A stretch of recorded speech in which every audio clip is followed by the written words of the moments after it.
Hello there, hockey enthusiasts, and welcome back to Score. Things are icy hot, and we are all horned up and going deep into Hunter, the third episode of Heated Rivalry. This week is all about the sunshine that is Kip Grady and the clandestine life of Major League Hockey veteran Scott Hunter. We're talking about that immediate chemistry, the heartbreak of staying hidden, and why Kip's supernova dad is the supportive parent we all need to see. Grab your favorite smoothie and let's get deep into it. Let's get deep, baby. Let's get deep.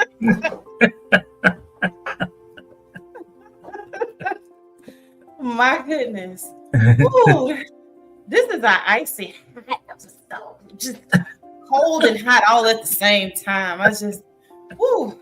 I love this episode. I'm not gonna lie. Hunter. Whew. So let's just dive right on in. We're going deep inside.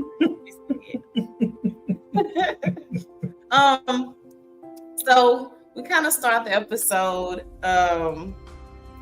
and we get into something that lots of athletes do, superstitions, right? We know that Scott has this superstition. He likes to repeat things, before a major game.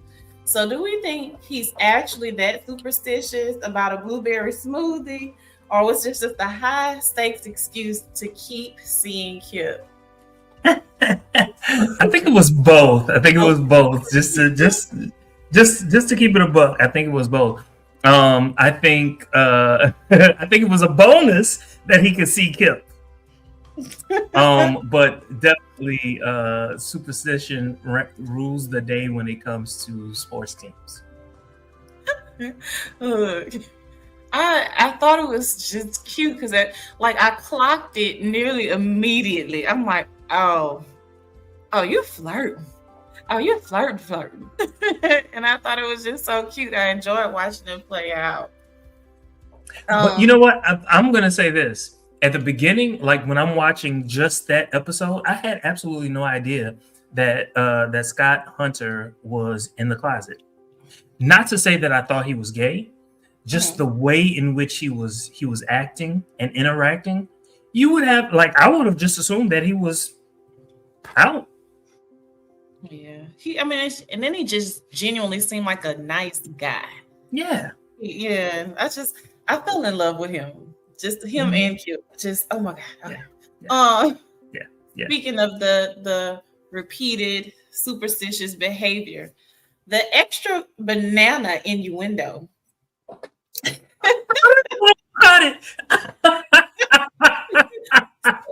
The extra banana innuendo. So given how much the show leaned into the smoothie shop banter, do you think the extra banana was a purposeful flirtatious test from Kip, or was Scott just reading into a wild smoothie choice? I think he was reading into it. And the reason I say that is because, I read the book. I always read the book. I read the book and it glossed over Kip. Like Kip had it was just like, huh, what? And then he caught on, but when you're thinking about sex all the time. And who does that, right? Okay, since we're going deep. We're just gonna slide on. Hey, yes. Slide into talking about bananas and going deep inside of Hunter. Yes. I love the way in which they wrote the scene. At first, I was like, "What is going on here?" But my God, oh my goodness, love it. All right, switching gears a bit. The versatile or verse reveal in this episode with Scott Hunter. So a lot of the fans, from my understanding, were all buzzed about Scott being verse and bottoming up for Kip. Did this subvert your expectations of the masculine athlete? or did you kind of see it coming from the book? So I read the book after I saw the show. Okay. But in the book, it is very, very clear that both Kip and Scott are verse. Yes. Very clear.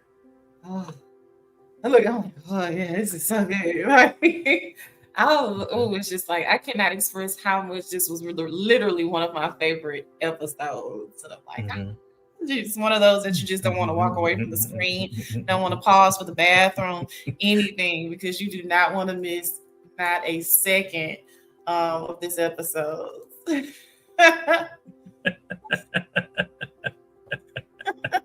Books, girls, and purrs. Nice to have you with us again. She says, I'd say or to his bananas every time. Never miss a beat. Never. So switching gears just a bit, to kind of see where you are with the Kip and Hunter versus the Ilya and Rosanov thing. So intimacy versus smut. So Scott and Kip scenes seem a little bit more sweet and emotionally open, right? Compared to Shane and Ilya. Which do you find more attractive? The high octane rivalry and the tension all around that, or the love cocoon and domesticity of the episode? So, they're just that high stakes, back and forth on the ice, or this like falling down the rabbit hole, falling in love and being sweet and kind of cuddly. Just really shivery. I'm reacting to you saying falling down the rabbit hole. Yeah, baby. Okay, so there are two sides to me. It's my favorite word, dichotomy. It's the dichotomy of the show where with Ilya and Shane, it's get it, fight. And then I'm telling you that I love you without saying that I love you because I want you to stay the night with me.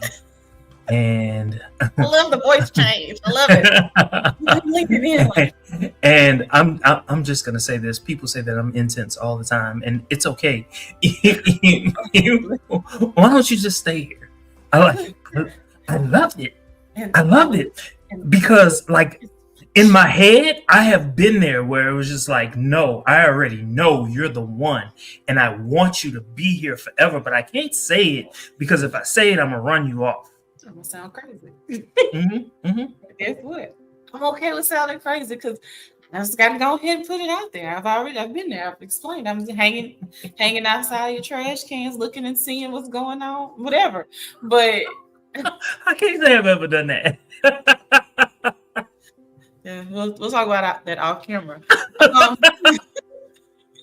But that resonates with me as well. Like you said, the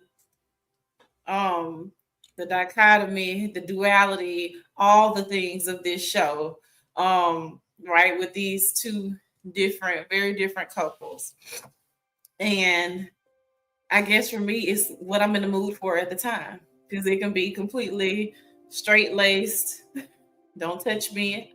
Don't call us. We'll call you. We'll call you. Versus, okay, come here. Let's hold hands. Let's do this. Let's do that. And my God, and I think this was so refreshing to see, after all of that craziness with Ilya and Shane. I would not take that away, but this was refreshing. I liked it. I liked it a lot. Just, look at the thumbnail. Like, yes. When they picked him up in their kitchen. No, it was the moment. It was the moment, like, after they had sex, and Kip was putting his clothes back on. He was ready to leave. He thought, hey, one and done. I'll never see this man again. Even though, according to the books, Kip liked Scott, like, instantly. He did. He was hoping for more, And then when Scott was just like, why don't you stay? Did not see that coming. Didn't see it coming because it's like you are this not just a major league hockey player, but one of the major league players, right? And you know, he's pretty much, for all intents and purposes, an average Joe, right? Opposites obviously attract. We know that, but I love the fact it wasn't the games in the beginning. It was really like, okay, I'm openly flirting. I like you.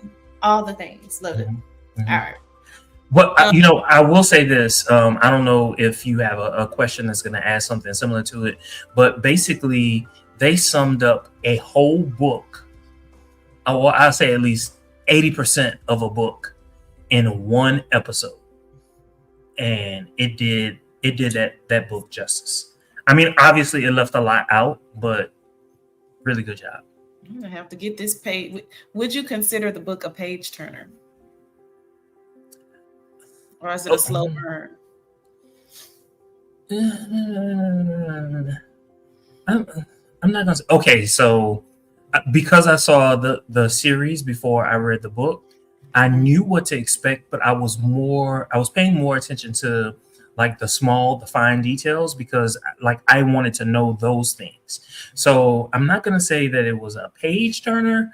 I'm because my brain was just working differently as I was reading. Okay. I'm gonna see. I'm gonna have to give this a go since I can read now. All right. So the birthday ghosting. So was Scott truly unable to go to the gay bar for Kip's birthday, or was he letting his fear of being seen publicly override his love? It was his fear. No doubt, it was his fear.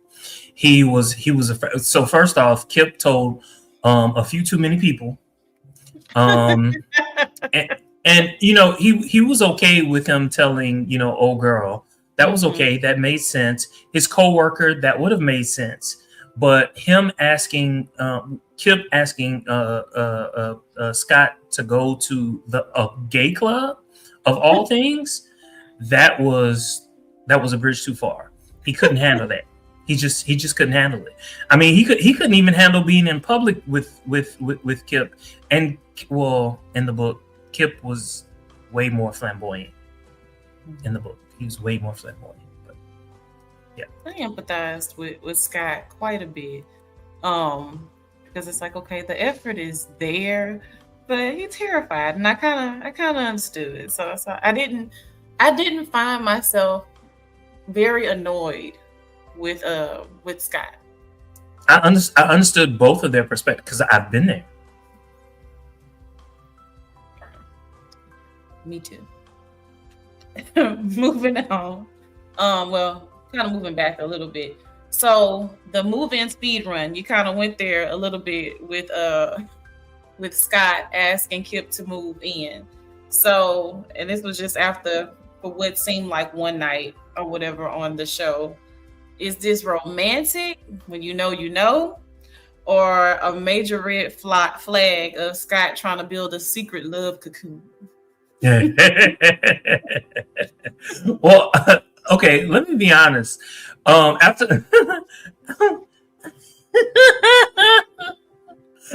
I'm going to answer your question, and I'm going to say the latter.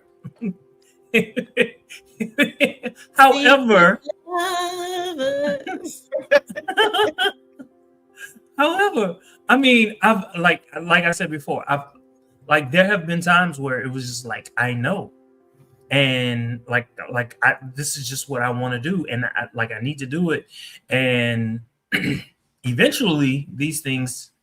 Well, one time I just put it out there, and he said yes.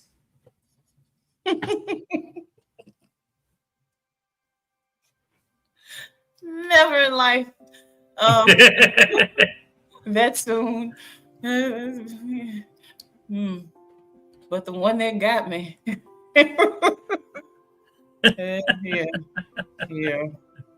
No, I thought number one, I thought it was very brave of him. He's basically interacting with It wasn't his first gay guy that he interacted with, but to say that this was the first gay guy that he felt some romantic feeling towards ever, and you're going to put yourself out there so soon, that was saying a lot about who he was as a person. 100%. It was authentic, it was effortless, and to be honest, even though we're looking at both sides, right? Scott had the most to lose. He really, really did. And so, in order for you to bring him to your home, want to move him in, that was major. That was major. He had the most to lose. Like I said, you're in Major League Hockey, but not just Major League Hockey. Like, you're that guy. You are that guy. So it could have literally blew up your whole life potentially. You know. Let me tell you what I did not like. I didn't like it in the TV show, and I didn't like it in the books. These people don't know how to explain situations. People be upset and mad when you tell them information, but you're not telling them everything, right? And because you're not telling them everything, everybody in your life, they're gonna be mad for you. But you're not giving them all the details that they need in order to make an informed decision. So on one hand, I did not like his friend, Kip's friend. I don't know her name. The pretty girl with the long hair. I didn't like what she said, but I understood what she said. Is it that gala? Yes.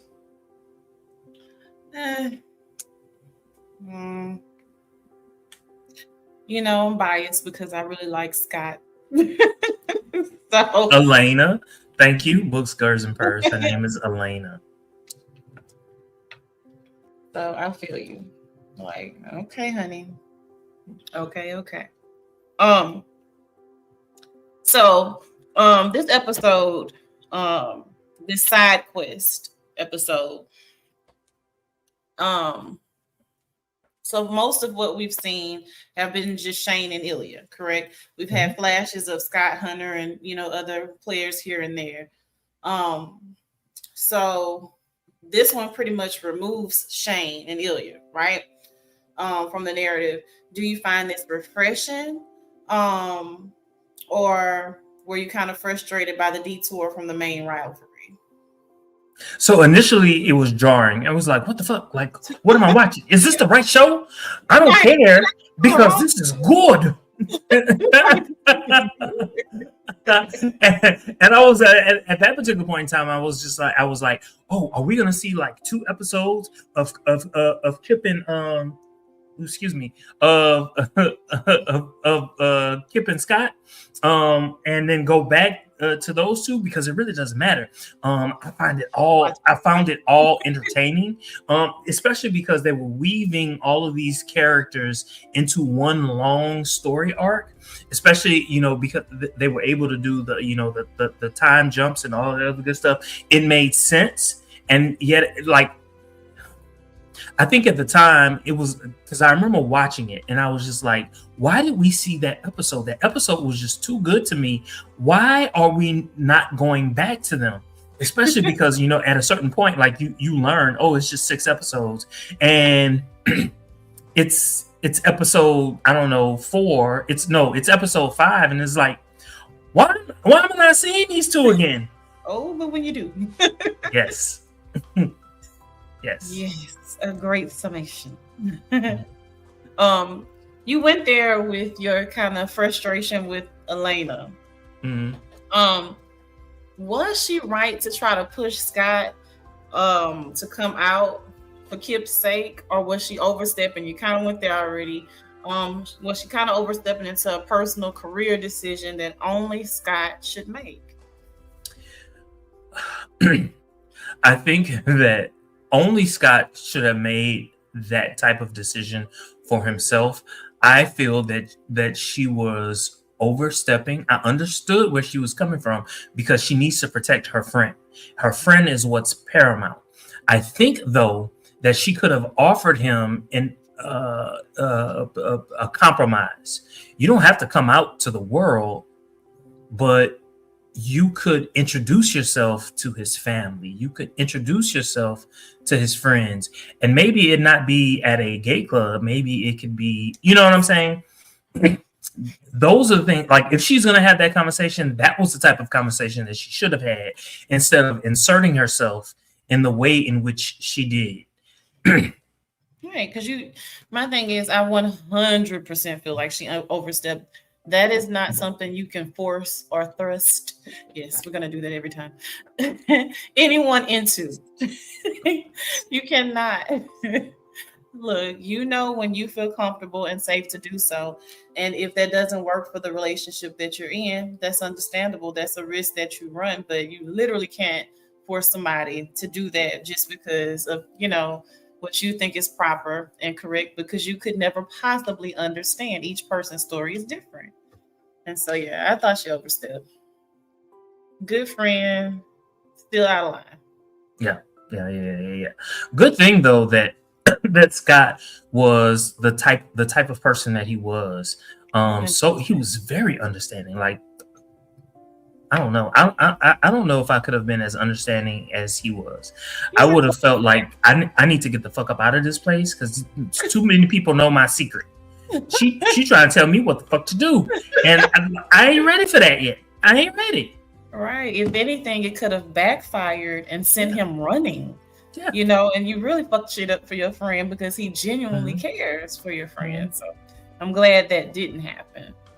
I did love. I love the fact that Scott was like, I don't know if he said I love him or I'm in love with him, but him saying that in that moment, I was just like, oh. I'd have stepped on her damn toes.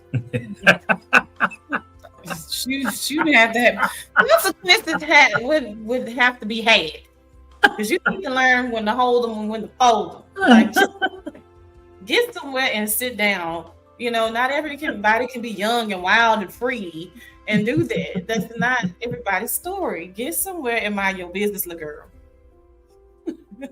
Look, you take your $27,000 a year and you go mind your business.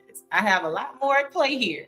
Why are you saying 27,000? I need to. Why 27,000? Come on. You have nothing to lose. Nothing. I do mean nothing. This is just a little bit more. But he is not condescending. He is a very, very, very upstanding guy, and I love that. Mm-hmm. All right, I'm getting excited. This is just a good episode. So let's take a look in the mirror. How does Scott and Kip's relationship kind of serve as a cautionary tale for Shane and Ilya? Does seeing Scott's heartbreak make you more or less optimistic for our main rivals? Ooh, okay. So if all I had to do was look at episode 3, I would have felt like, well, at the time. Okay, so I'm trying to go back to like when I first saw it, and I need you to understand that at this point I was not reading the books. I waited until the series was over with before I started reading the books. I didn't give a damn. In my head, they all gonna be together. They're gonna work all this shit out, and they're gonna be together. Shit, they might be in a damn orgy before it's all over with. That's what I was thinking. It's not that. Maybe we'll see it in season 2.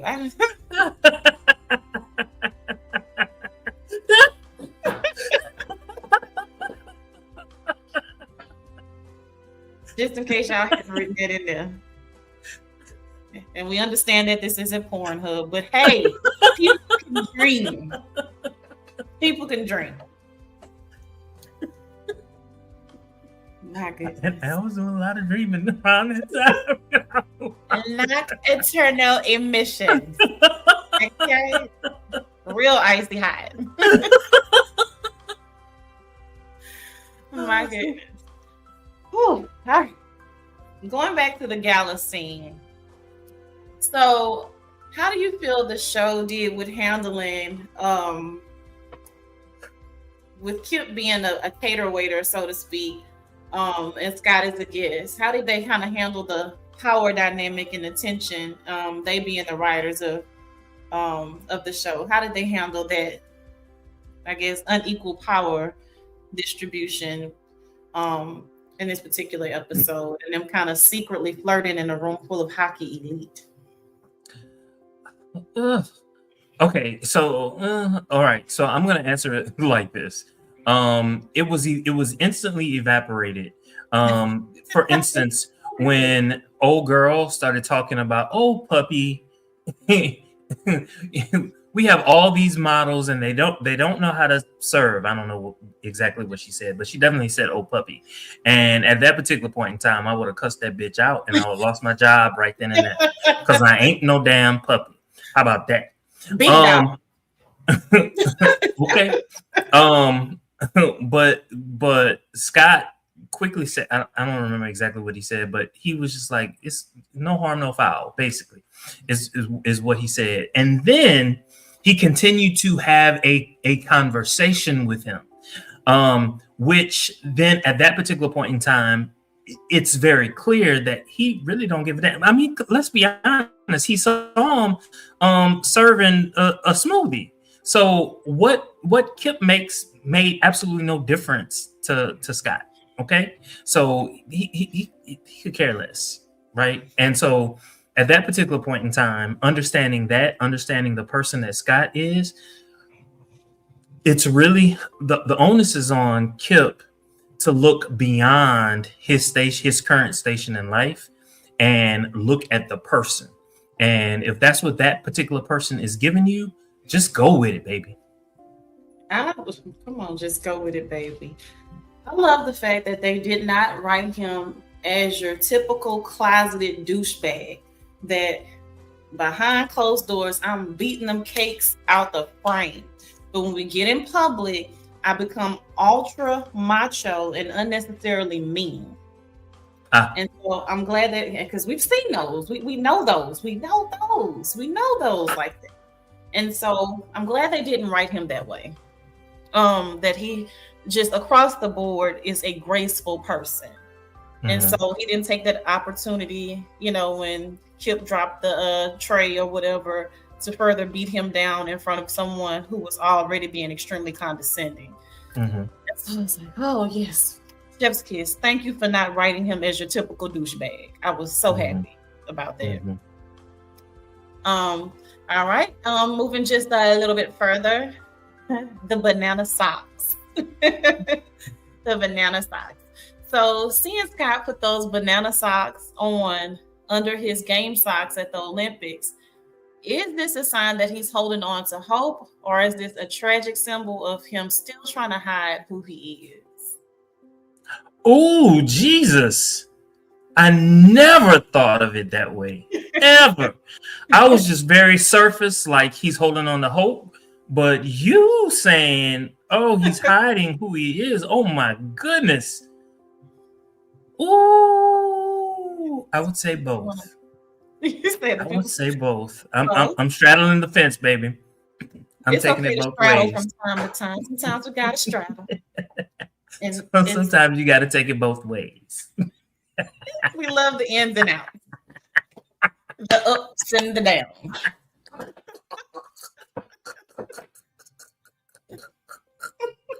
Yes. And this is why we rate this show in inches, right? All right. We go there. Initially, it was very surface for me as well. And when I came across the actual question, I was like, you know what? Yeah, I think it might be a little bit of both. But it was still more endearing to me than anything.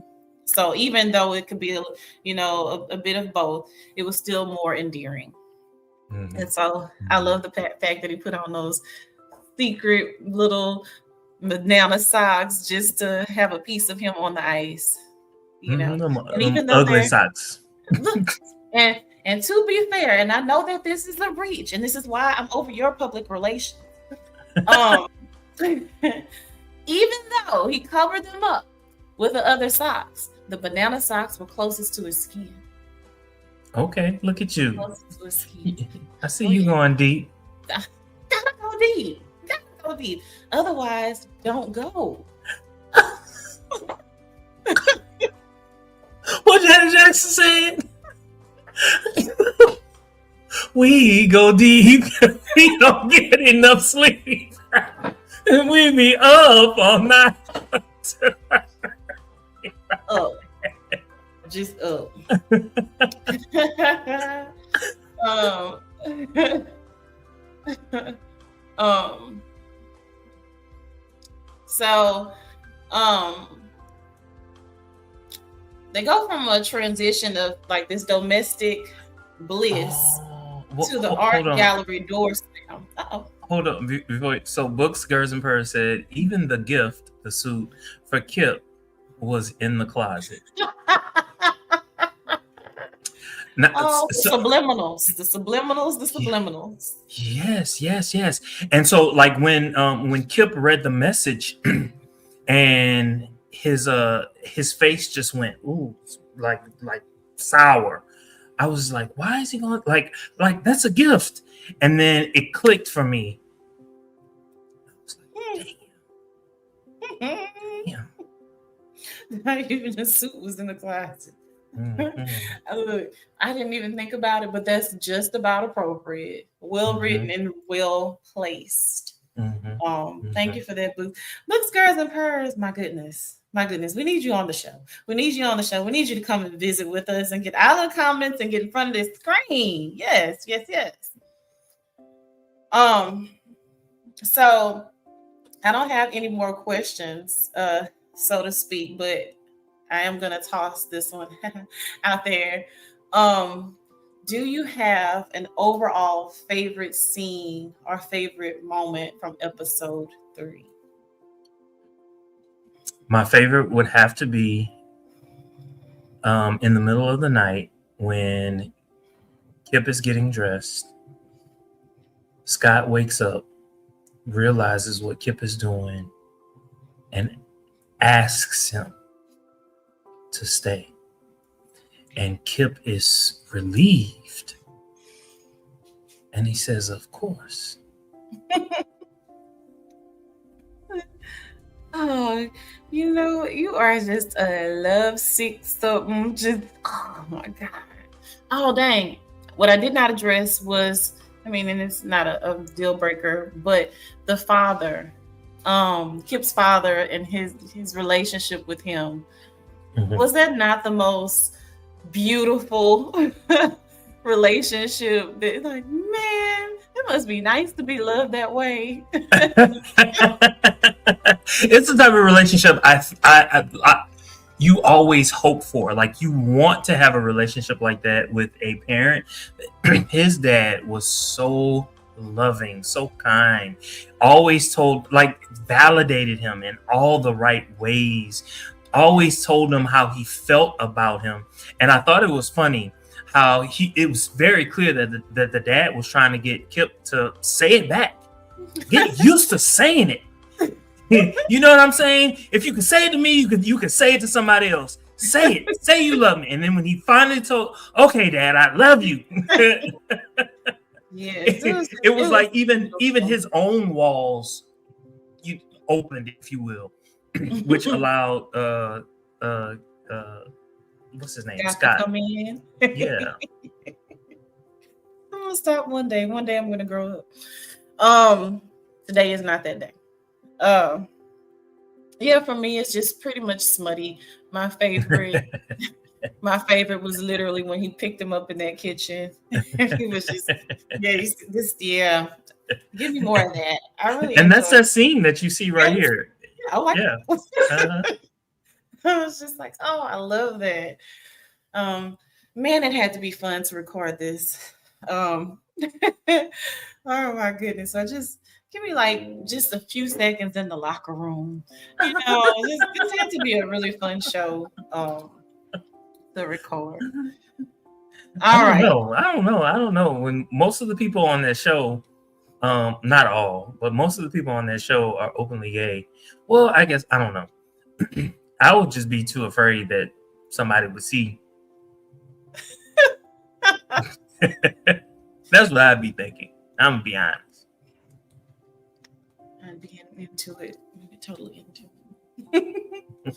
So anyway, Jermaine, episode 3, Heated Rivalry, Hunter.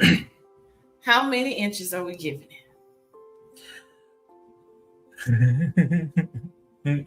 From don't ever call me to 10. Oh, I'm definitely calling again.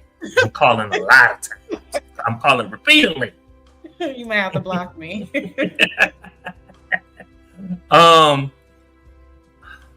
Okay. I'm going to give this particular episode a 9. When I first saw it, it would have been a 10. When I first saw it, it would have been a 10.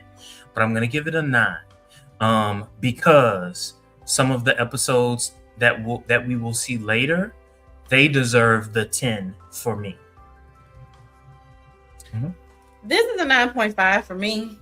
And the very exact same thing that you just said, there's another episode in particular that is just a 10 across the board for me. We will get to that episode, so I'm just gonna leave my reasoning for why that episode gets a solid 10 for me. But this is a 9.5.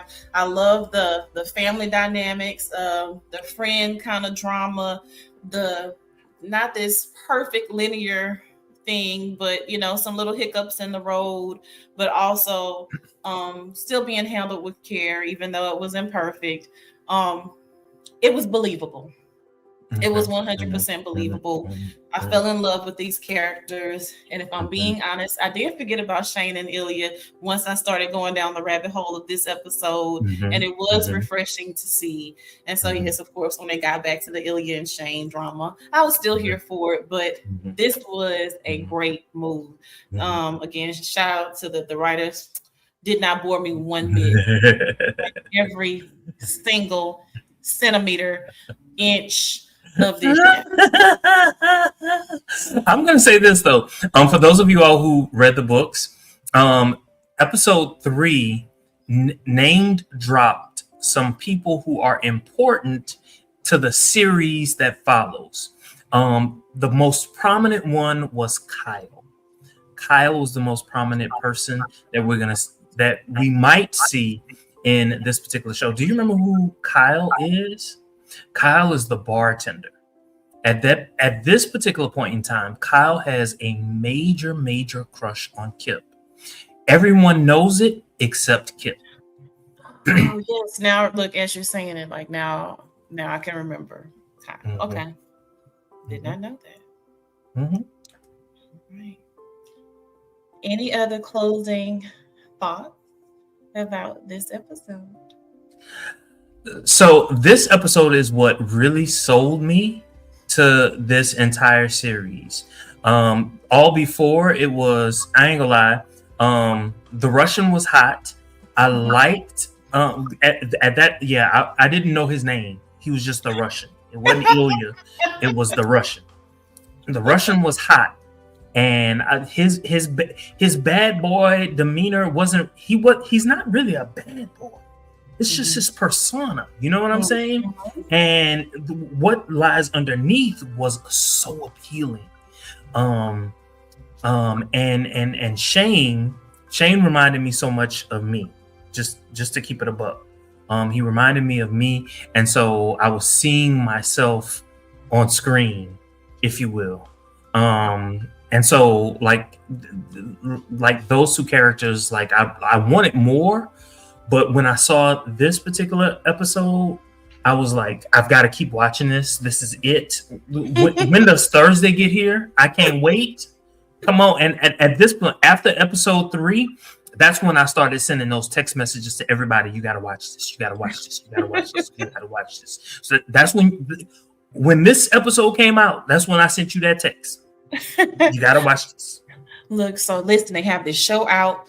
And if you remove the hockey and the major league hockey, this is my memoir. Okay? Gotta watch.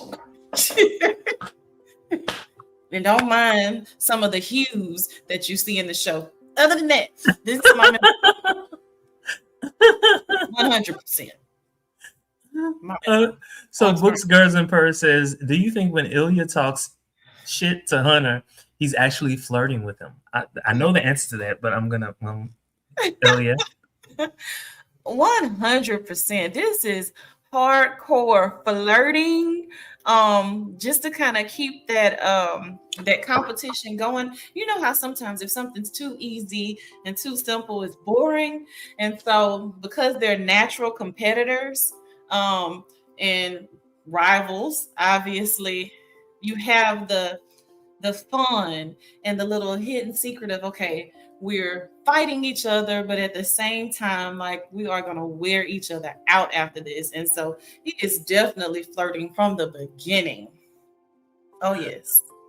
Oh, you know what? Something else that I wanted to talk about. Oh, by the way, I completely agree with your assessment, Elia. But there was something else. Do you remember that point when what's his name? Scott was losing.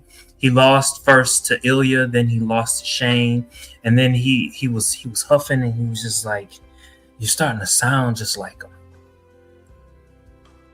Do you remember that? So he was talking to Shane. Shane, yes. He was like, "You're starting to sound just like him." Like, did he kind of know that something may be going on between the two of them? I want to know your, like, what do you think he knew? I think he knew. I think he knew, because even down to, I love how they kind of ran it back from the Scott Hunter perspective, like the little coffee scene, and you know, one of the players being like, "Hey, Rosenoff is, you know, really brave for XYZ." I noticed that Scott mostly got quiet around a lot of those times. And so I really think he sniffed it out. I think he knew. And then he could sense the uncomfortability in Shane. So if you notice, he's never really pressing the issue. Like, he'll kind of, you know, a conversation will be had, but then Scott will just kind of pull back and get quiet. So I think he knew. And I wonder if Scott and Ilya ever had a little scrimmage off the ice. So that's where you're going with it, huh? Yes. Oh, 100%. Oh. I don't know if I should tell you a thing. Listen, the community is small. You say, so somebody gonna tell you? Yes. Well, I just mean inside of this Major League Hockey. Books, Girls, and Purrs says, "Oh, I hope they scrimmaged. I hope they scrimmaged real hard. Okay, I hope they scrimmaged. Okay, just fancy and raunchy all at the same time. I hope it was disgusting. My goodness. Oh, where's the footage? But where's Tim Z when you need him? Come on, like, oh, that would be so hard. Oh my goodness. But at any rate, I really, I think they had a little something, but you know, they're all closeted. You know, up at this point in hockey, no one has up to this point, you know, come out or whatever, and so you know your people. You know your people, and the circle is the circle is small. Okay. And so I would not be surprised. I would not be surprised. I would not be surprised. I think they scrimmaged. I'm gonna leave it at that. I'm not gonna say a word. I'm gonna leave it at that. All right. I enjoyed this thoroughly. All right. Well, we will see you all next time for the next installment, episode 4 of Heated Rivalry. Same time, same channel on Score.